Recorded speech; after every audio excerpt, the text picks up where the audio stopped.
La Première Guerre mondiale a donné naissance à la Société des Nations. C'était une organisation internationale où les nations se réunissaient pour établir la paix et jurer qu'une guerre mondiale ne se reproduirait jamais. Néanmoins, la Deuxième Guerre mondiale a éclaté, consolidant davantage les nations du monde, les faisant passer de la Société des Nations aux Nations Unies et renforçant leur coopération internationale. On estime que le 24 octobre 1945 marque l'entrée en vigueur officielle des Nations Unies. La tentative des peuples épris de liberté de créer un plan pour la paix mondiale. Cette conférence des Nations Unies a été conçue par feu Franklin Delano Roosevelt, l'un des principaux architectes d'une organisation de sécurité mondiale capable de mettre fin à toutes les guerres sur cette terre. Ainsi, dans cette ville sur les rives de l'océan nommée pour la paix, sont venus 1300 représentants des 46 Nations Unies, des délégués de nations grandes et petites et de nombreux pays dévastés par la guerre. Ils sont venus de près et de loin, de cultures anciennes et modernes. À travers la presse et la caméra, hommes et femmes, soldats et civils du monde entier ont suivi cette réunion des nations, priant pour son succès. Les caméras des actualités étaient les yeux du monde, enregistrant cet effort historique. De nombreuses années de planification ont été nécessaires pour en arriver là. Mais typiquement, les guerres mondiales sont déclenchées pour accomplir l'agenda de l'Antéchrist. Cela signifie une consolidation toujours plus poussée et approfondie de diverses corporations que vous appelez des pays. Mais au bout du compte, ces guerres mondiales réalisent essentiellement ce qu'elles désirent. C'est la même chose que ce que Nimrod désirait dans la Genèse 11. Nous sommes à une époque où le terme Troisième Guerre mondiale est lancé à tout va. La semaine dernière, Trump a plusieurs fois utilisé le terme Troisième Guerre mondiale. Nous sommes près de la Troisième Guerre mondiale et les gens ne le réalisent pas. Nous sommes plus proches que jamais, je pense, depuis la Seconde Guerre mondiale, mais ce serait la guerre des guerres à cause de l'armement. Ce n'est pas, comme je le dis, deux chars d'assaut se tirant dessus. Le niveau de puissance et d'armement dans le monde aujourd'hui est tellement mauvais, dangereux et préoccupant. Donald Trump a affirmé que la réélection de Joe Biden pourrait mener à la Troisième Guerre mondiale. Bill Gates a non seulement mentionné une Troisième Guerre mondiale, mais aussi déclaré que ce serait soit cela, soit une pandémie. Certaines questions empêchent même le philanthrope milliardaire et entrepreneur Bill Gates de dormir la nuit. Y aura-t-il une autre pandémie ? Les tensions mondiales vont-elles atteindre un point d'ébullition, déclenchant une guerre ? Qu'est-ce qui nous pousserait à ce précipice ? Bien que Gates, père de 3 enfants, soit optimiste quant à l'IA et l'éradication de maladies mortelles comme la polio, il reste préoccupé par une guerre mondiale ou une autre pandémie. Il a cité beaucoup d'agitation dans le monde, ce qui pourrait déclencher une guerre majeure. Et en parlant lors d'une interview avec CNBC, Gates a déclaré que même si ce conflit est évité, il y aura une autre pandémie, très probablement dans les 25 prochaines années. Le cofondateur de Microsoft a été déçu par la réponse mondiale à la pandémie de Covid-19, déclarant que des leçons cruciales ont été ignorées. Il a critiqué la réponse américaine, disant que le pays que le monde attendait pour diriger et être le modèle n'a pas été à la hauteur. Pauvre Bill Gates. Il dit qu'il ne peut même pas dormir la nuit.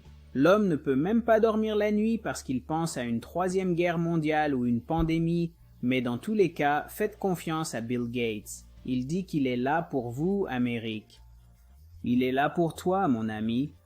Il est prêt et capable d'aider.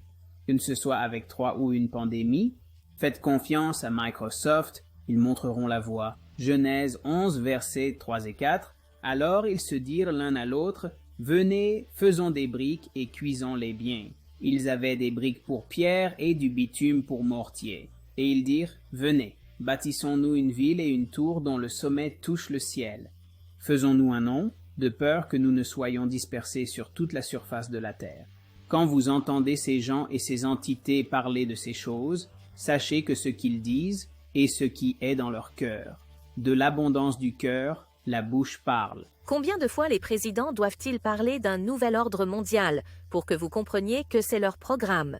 Rien de moins qu'un nouvel ordre mondial. C'est l'engagement des dirigeants les plus puissants du monde, représentant 90% de l'économie globale. Le sommet du G20 de jeudi, affirme-t-il, a changé les règles du jeu. Et depuis lors, nous avons établi un ordre mondial libéral. Et cela n'était pas arrivé depuis longtemps. Beaucoup sont morts, mais il n'y avait pas de chaos. Et maintenant, c'est le moment où les choses changent. Il va y avoir un nouvel ordre mondial. Il va y avoir un nouvel ordre mondial et nous devons le diriger. Nous devons unir le monde libre pour y parvenir. Tout d'abord, un nouvel ordre mondial, les décrets présidentiels en cascade depuis la plume du président Trump. C'est une grande idée. Un nouvel ordre mondial émerge où des nations diverses se rassemblent dans une cause commune pour réaliser les aspirations universelles de l'humanité. Cela inclut la paix, la sécurité, la liberté et le respect de l'état de droit, qui sont les fondements d'une société harmonieuse et prospère. Eh bien, nous arrivons à un point où des individus sont aveuglés par le diable lui-même. Vous savez, Apocalypse 12:9, et le grand dragon fut jeté dehors, ce vieux serpent appelé le diable, et Satan qui séduit le monde entier. Donc Satan trompe, il est un trompeur, un calomniateur, un menteur. Il vient comme un ange de lumière, justifiant ainsi les actes mauvais que les gens feront au nom de la nationalité, même du patriotisme, pour défendre ce dernier. Pourtant, imaginez si nous avions ce même zèle pour prêcher l'Évangile et répandre l'Évangile de Jésus-Christ. C'est un état de choses tristes parce que la fin de chacun de ces individus qui font de tels actes méchants, que ce soit planifié et que tout cela soit une illusion pour nous distraire tous, ou que ce soit des leçons qu'ils vous forcent à traverser, tout comme quand vous alliez à l'école et qu'ils avaient des leçons. La leçon, mieux vaut connaître sa place. La leçon est que s'ils peuvent lui faire cela, qui êtes-vous pour vous y opposer? Vous voyez, c'est une forme de justice sociale. Le score social à l'américaine, pas différent du score social en Chine. Au moins là-bas, c'est en noir et blanc, contrairement à ici.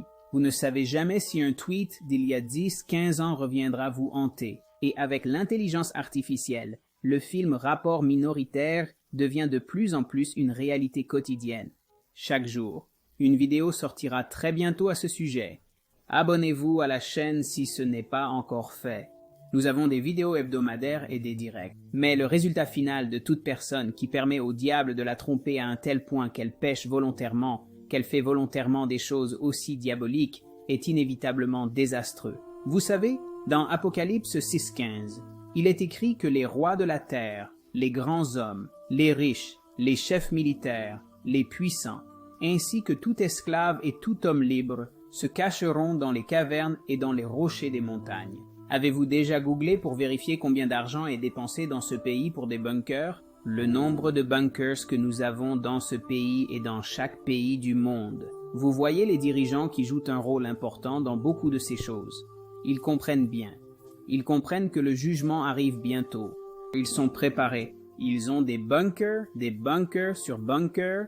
Ils ont des droits maritimes sur des voûtes de semences. Ils essaient d'étudier comment aller sur une autre planète parce qu'ils comprennent que le jugement approche. Et tandis que le jugement arrive, vous avez toutes sortes de types de personnes différentes dans la hiérarchie du système élitiste. Et dans cette hiérarchie, ils jouent tous leur rôle dans la reconstruction de la tour de Babel. Il y aura une autre pandémie. Il y a tant de leçons sur notre manque de préparation et comment nous aurions dû agir différemment. Et vous savez, quand c'est clairement dans notre esprit, ces investissements doivent être faits. Vous avez mentionné être prêt pour la prochaine fois. Et vous avez averti à ce sujet la dernière fois que nous en avons parlé. Jetons un bref coup d'œil à un avertissement que vous avez émis en 2015. Si quelque chose devait tuer plus de 10 millions de personnes dans les prochaines décennies, il est fort probable que ce soit un virus hautement infectieux qui en soit la cause. Si nous commençons maintenant, nous pouvons être prêts pour la prochaine épidémie. À quel point le monde était-il vraiment prêt pour cela? Sur une échelle de 1 à 10? Et qu'en est-il des États-Unis? Les États-Unis obtiennent un faible score en raison de la mauvaise compréhension de la manière de mettre en place des diagnostics à grande échelle dès le début de la pandémie pour arrêter la propagation exponentielle du virus. La Corée, où le nombre de morts est inférieur à 1/10. Et à travers de nombreux films prédictifs, nous laisserons quelques vidéos à la fin pour que vous puissiez rattraper ces sujets dont nous parlons. Propagande sur les pandémies, future troisième guerre mondiale, invasion extraterrestre, signaux extraterrestres venant de l'espace. Elon Musk vous dit que nous devons quitter la Terre avant une troisième guerre mondiale. Il vous répète constamment qu'une troisième guerre mondiale est imminente. Si et quand cela se produit, attendez-vous à ce que ce soit l'événement qui pourrait potentiellement unir le monde en un seul. Tout comme la Première Guerre mondiale a conduit à la Société des Nations et la Seconde Guerre mondiale aux Nations Unies, la Troisième Guerre mondiale pourrait unir le monde en un seul. Et il pourrait avoir besoin d'un adversaire commun pour que cela se produise. Avec la montée de l'IA et le nombre croissant de conversations à ce sujet, on vous dit que l'IA va les aider à trouver une sorte de signal extraterrestre, une sorte de vie après la mort extraterrestre ou un univers parallèle. Je pense souvent aux mots de Ronald Reagan lorsqu'il a dit « Imaginez à quel point il serait facile d'unir le monde contre un adversaire commun. » Dans notre obsession actuelle des antagonismes du moment, nous oublions souvent combien tous les membres de l'humanité sont profondément unis. Peut-être avons-nous besoin d'une menace universelle extérieure pour nous faire reconnaître ce lien commun. Je pense parfois à la rapidité avec laquelle nos différences mondiales disparaîtraient si nous faisions face à une menace extraterrestre venant de l'extérieur de ce monde. Et pourtant, je vous demande, une force étrangère n'est-elle pas déjà parmi nous? Et si cet adversaire commun est une sorte d'entité qu'ils aiment appeler extraterrestre, mais vous et moi savons qu'ils sont simplement des anges déchus et des entités. Si cet adversaire commun se présente aujourd'hui, comme Ronald Reagan l'a dit lui-même, à quel point serait-il facile d'unifier le monde en un seul? Donc je ne comprends pas pourquoi ces gens continuent de parler de Troisième Guerre mondiale, encore et encore. Ce qu'ils disent vraiment, c'est qu'un nouvel ordre mondial arrive et que toutes ces nations essaient de voir quelle corporation va le diriger, soit une version socialiste ou une version capitaliste. Si vous savez quoi que ce soit sur le fonctionnement de tout cela, les royaumes de ce monde se battent pour les royaumes de ce monde. Et si l'Apocalypse 13 a quelque chose à voir avec la marque de la bête et nous avertit de quoi que ce soit en ce qui concerne les systèmes financiers, vous savez très bien qu'ils soient capitalistes, qu'ils soient socialistes, qu'ils soient communistes ou libertariens, la persécution est à la porte. Et je prie qu'alors qu'ils continuent cette calomnie contre l'humanité et cette étape de peur, préparant les gens à la Troisième Guerre mondiale ou à une pandémie, nous restions concentrés sur les affaires de notre Père. Car tout comme il se prépare pour une Troisième Guerre mondiale ou un contact imminent, une pandémie, nous devons rester concentrés sur les affaires de notre Père, prêcher l'Évangile et atteindre la moisson. Ces distractions ne sont que cela, des distractions. Mais faites attention et sachez que l'heure avance. Et rachetez le temps car les jours sont mauvais. Père Céleste, merci pour tout ce que tu fais pour nous chaque jour. Merci pour ta sagesse, merci pour ta gentillesse, merci pour ton amour et merci pour ta miséricorde. Merci Père Céleste, parce qu'au milieu de toutes ces menaces qui existent, il y a beaucoup de peur qui peut surgir avec ces dangers potentiels. Pourtant, tu es capable, pourtant tu es toujours Dieu. Pourtant, tu as déjà vaincu et pourtant tu nous as avertis. Le début, la fin, tout cela, pas pour que nous ayons peur, mais pour que nous soyons prêts. Pour que nous restions prêts et endurions jusqu'à la fin, non par notre pouvoir ou force, mais par ton Saint-Esprit, ta puissance, ta présence au nom de Jésus. Amen. Que Dieu vous bénisse. Merci d'être passé. Merci. Si vous pensez que ces vidéos valent la peine d'être partagées ou méritent un pouce en l'air, veuillez envisager de le faire. De plus, pour ceux qui sont intéressés à soutenir ce ministère, merci d'envisager de le faire. À l'écran, vous verrez une vidéo.